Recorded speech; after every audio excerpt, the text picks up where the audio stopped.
Hello and welcome to Bar Napkin Business. I'm Matt. And I'm Allie. Today we talk to Marcus Powers, COO and co-founder of Zipline Brewery.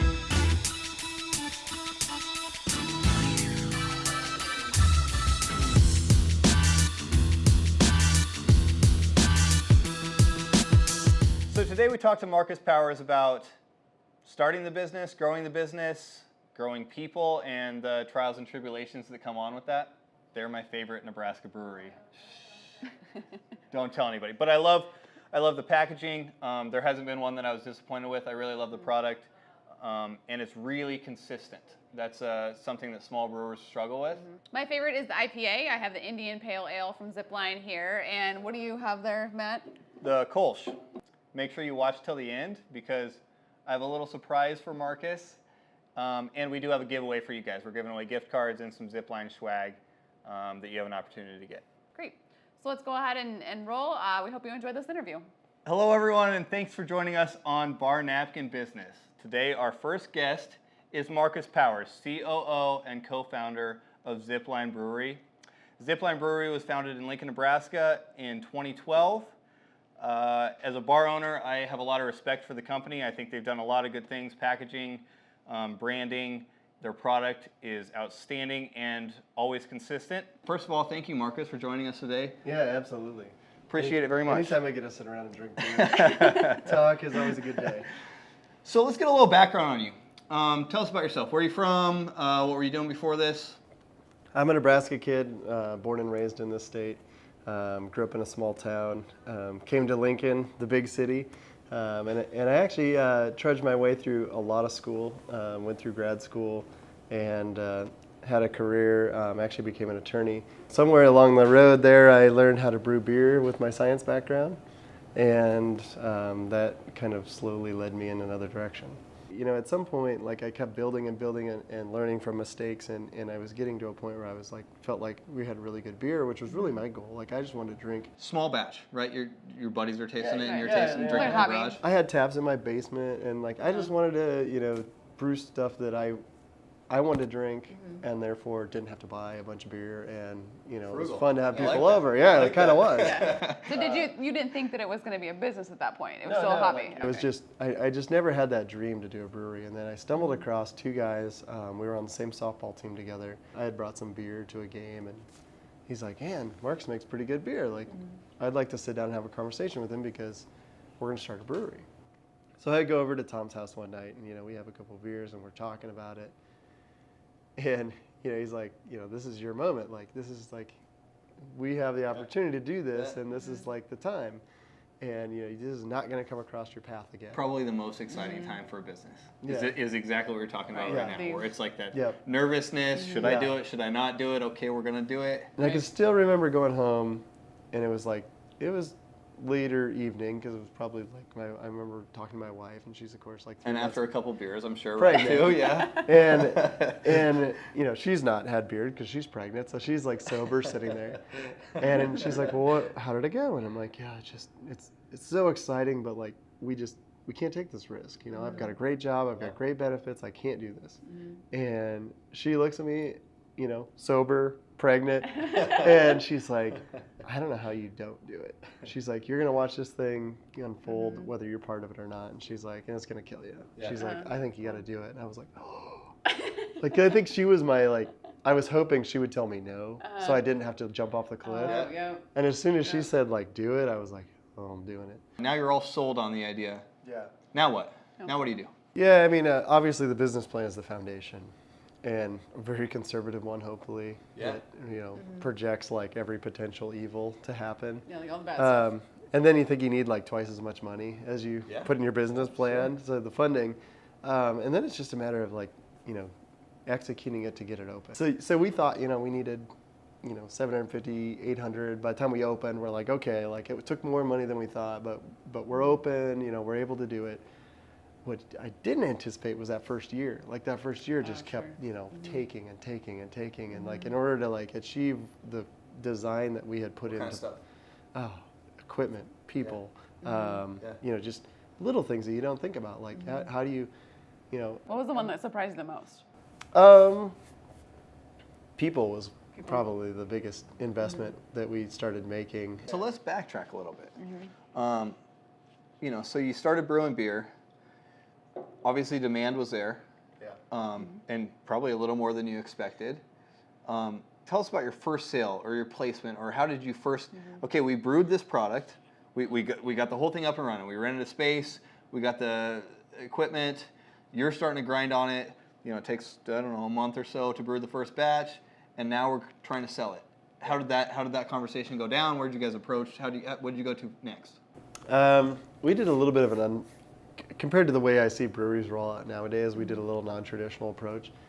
Like, we just wanted to get beer out the door, and so maybe it wasn't well planned, and we didn't have a tap room at the time, so we didn't have to worry about having like a full fleet of beers on tap. Right. So we just, brewed oatmeal porter first. It was a dark beer. I figured, if I screw it up, like, it'll be most hidden in the dark beer.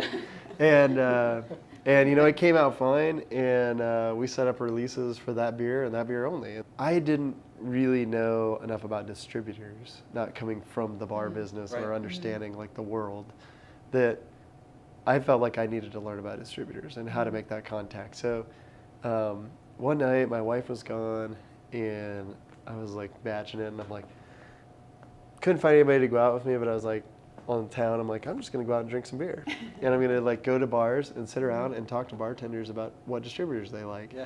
And so market research. I like crawled through like 8 or so bars, and like I got this incredible feedback where like people would say the distributor we ultimately worked with had 100% positive feedback. I mean, every bar was like, wow, yeah, these people are great. And so I couldn't have got that information like any other way. Right. And it was great because I got to go around and drink and chat and make some friends. And so, I've kind of taken that approach in other markets. When we go to, especially when you go outside of Lincoln, where you don't know the market the way you would here. What were the oh shit moments? Did you have some? We really messed up, and it cost us money, or it cost us time, or just the top ones. Every time we've done an expansion, we spend more money than we thought. Yeah. And a lot of times we'll invest in something that, later is like, well, we shouldn't have done that. A very small. And what is it? Build out? Is it equipment? Is it people? What is it? Normally it's not people.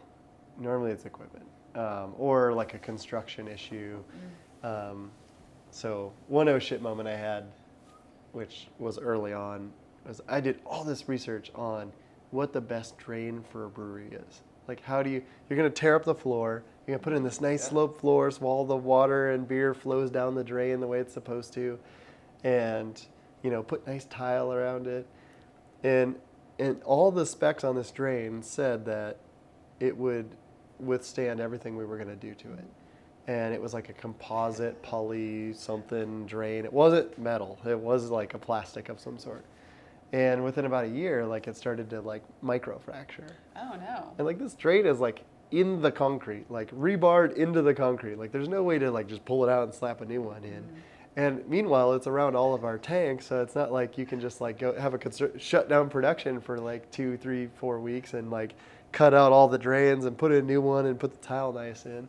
So, and so we had to do that process. Like, we had to go in and like, cut out we actually had a custom fabricated stainless pan that went inside. Oh, so pretty. And it was very expensive, and ended up costing us more than had we done it right in the first place, which is the lesson you always learn when you do it after the fact. And so. What did you not do right in the first place? You said you researched this like crazy. Well, yeah, like so. And this is where like dollars sometimes make more sense than like, you're not looking long term, you're looking at like the short term money. Yeah. And so, it cost us like $4,000 to put in the plastic drain. It was going to cost us like $19,000 to put in the stainless steel drains. So, in retrospect, it ended up costing us like an extra $25,000 to go in and like retrofit and put in those drains. Plus we had down production time. So we lost like a week. So, it might have cost us like $50,000 to fix that problem. That had we done for $19,000 in the beginning would have been a really smart idea. But we were strapped for money. We were trying to stay within a budget. We made that cut, and those are things you live with. And then the challenge is figuring out how to clear that hurdle when the problem arises. What's your biggest expense? Now you have a bunch of shops, right? They're running around and you're growing. Is it payroll? Is it debt financing? Is it leasing spaces? What is it? Our biggest expense is payroll. We have 28 employees now, and so, because we've decided to be a people-centric growth pattern, we've invested in people, and so maintaining that is obviously a big portion of what we do. So how do you know? I know a lot of people have like benchmarks in their business when it's time to add someone. Do you have benchmarks like that, or how do you know that it's time to add another person to your team? Oh, we don't anymore. We don't have like very discrete benchmarking. A lot of times it's kind of understanding the flow of the business and what we need. For a long time, we didn't have a manager in our tap room because our former tap room manager had skills in design, and we pulled them out and we started using them in other elements of our business. And we're like, let's just let the bartenders be bartenders, and they'll clock in and clock out, and we'll kind of take care of it.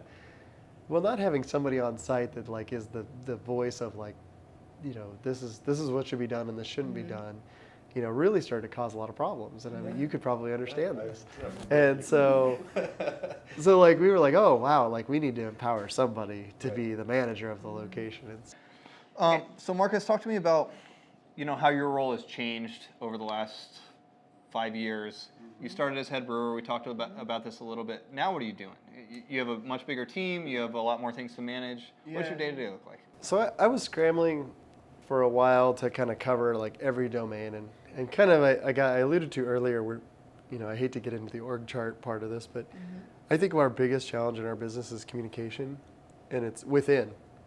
And so like having people knowing like what's the expectations of them, but like what's their leeway, and like where are we going in each division, and that requires an incredible amount of time to work through each of those people personally, and not just the managers, but like their whole team. And so like that's one of the struggles I have is like, I run around and I see faces, somebody we hired, and I'm like, man, I wish I could like sit down and have a beer with you and like get to know you better. But like we're all busy as shit, and I just don't have time, and so like that moment will come. Let's say somebody wants to brew, or they just want to take their passion. You've done that. You took your passion, you made it into a business. What do you tell someone who wants to take their passion to a business? I think you have to be prepared in part to take your passion into a business in a way that makes sense. Like, so you can't just continue to do passionately what you've always wanted to do without looking at the reality of the market, and does your passion translate into a business in a way that you can continue to enjoy it? I never thought about what it was going to be like to manage people, to make people happy, to keep them around, to account for like having those firing, hiring, like that really wasn't something that I thought in depth about, and was something I had to like grow into and learn really quickly. Remembering the money part of it, you're not going to have the business, and without the business, you can't take care of the people. You can't, make your passion go. You can't do the fun stuff. Practical. So at the beginning, always start in a business. Always starts with the money, but as long as you can secure those portions, you got to have the people to help you get there, and you got to be able to continue to make it fun, or you're not going to want to do it anymore.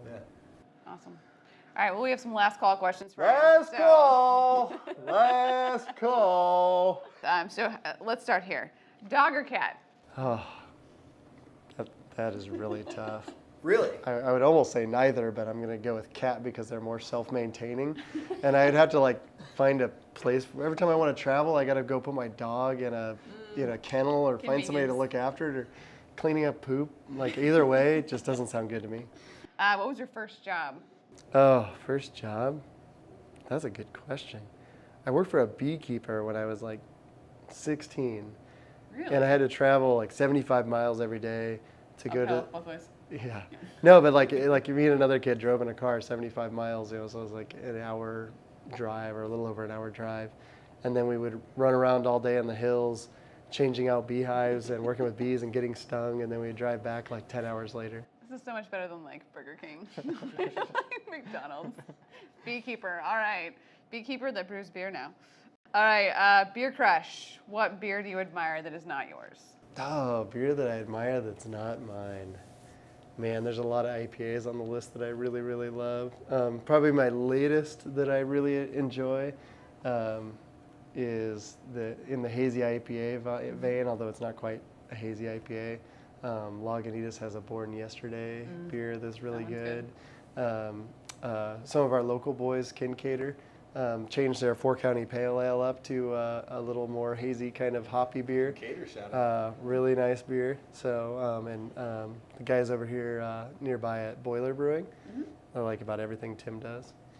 Well, thank you for joining us today, Marcus. I also heard that if you turn in a 6-pack at the tap room or a couple 6-packs, you get $1 off or something. What's the deal? Yeah, it was like, that's always been on the bottom of our 6-pack. I don't know if people ever looked at it. I didn't know about that. So let's get into numbers back again real quick. So every one of those little 6-packs is like 25 cents for us to buy. So if you bring 4 6-packs back, we give you $1 off a beer. And so we get basically our investment back so we can reuse them, which is also sustainable. It's good for the environment. Yeah. It's a good message.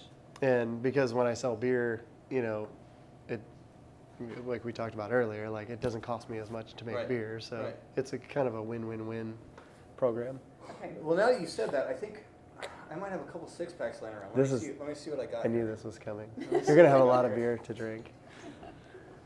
Okay, so these are some of these ones from the weekend.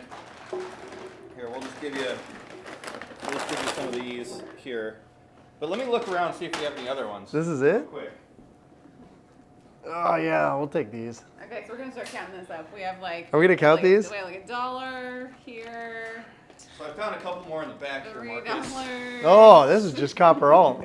Oh. We got a cash flow going on here. They're already organized. Right here. They're already organized by brand. Oh, beautiful. If you guys have any of these at home, 25 cents. We're getting them loaded up here. Okay, now like you can't see us anymore. Thank you very much. Yeah, Appreciate your time, absolutely. Marcus.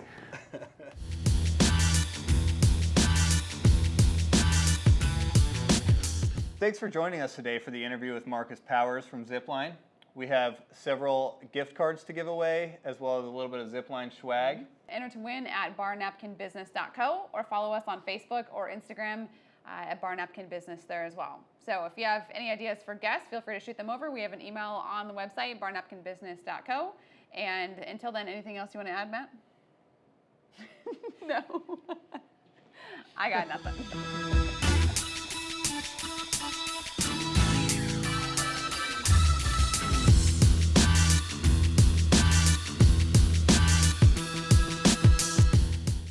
Get excited for a second. Get excited. Pretty good. All right. Yeah. Oh, no. First beer ever spilled here.